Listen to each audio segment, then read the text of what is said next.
Hello friends, welcome to my YouTube channel Odia kid story with Prachi. आज आमे गोटे मजादार गप शुणा।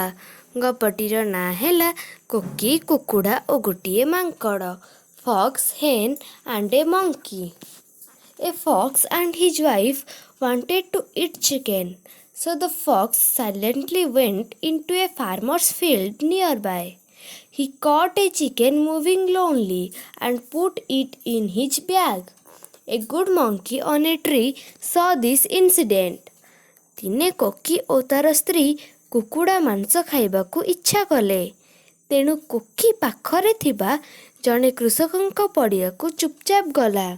ସେ ଗୋଟିଏ ମା କୁକୁଡ଼ା ଏକୁଟିଆ ବୁଲୁଥିବାର ଦେଖି ତାକୁ ଧରିଲା ଓ ତା ଥଳିରେ ପୂରେଇଲା।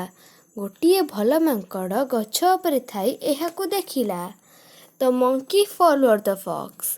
On his way home, the fox stopped at a lake to drink water, keeping the bag aside. The monkey silently released the chicken from bag and kept a pumpkin in its place. ମାଙ୍କଡ଼ Koki ପଛରେ ଗଲା। ଘରକୁ ଯିବା ବାଟରେ Koki ଗୋଟାଏ ହ୍ରଦ ପାଖରେ ପାଣି ପିଇବାକୁ ରହିଲା। ନିଜ ଥଳିକୁ ଗୋଟିଏ କଡ଼କୁ ରଖିଦେଲା। ମାଙ୍କଡ଼ ଚୁପଚାପ କୁକୁଡ଼ାକୁ ଉଦ୍ଧାର କରି ସେହି ଥଳିରେ ଗୋଟିଏ କଖାରୁ ରଖିଦେଲା। The fox reached home.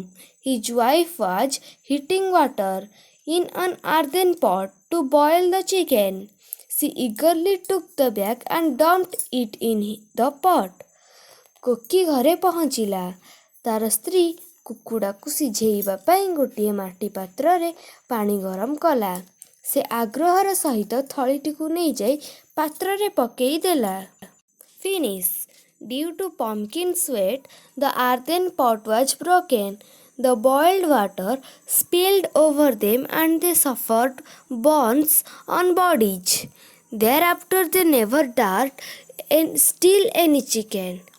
ବାସ୍, କଖାରୁର ଓଜନ ଅଧିକ ଥିବାରୁ ମାଟି ପାତ୍ରଟି ଭାଙ୍ଗିଗଲା। ଗରମ ପାଣି ସେମାନଙ୍କ ଉପରେ ପଡ଼ିଲା ଆଉ ଦେହ ସାରା ଫୋଟକା ହେଇଗଲା। ଏହାପରେ ସେମାନେ ଆଉ କେବେ ଏମିତି କୁକୁଡ଼ା ଚୋରି କରିବାକୁ ସାହସ କଲେ ନାହିଁ। ପିଲାମାନେ, ତୁମମାନଙ୍କୁ ମୋର ଏହି ମଜାଦାର ଗପ ଭଲ ଲାଗିଥିଲେ ଏହି ଭିଡ଼ିଓକୁ ଲାଇକ୍ କରିବ, ମୋ ଚ୍ୟାନେଲକୁ ସବସ୍କ୍ରାଇବ୍ କରିବ, ଗୋଟିଏ ସେୟାର ଓ କମେଣ୍ଟ ନିଶ୍ଚିନ୍ତ କରିବ। Thank you.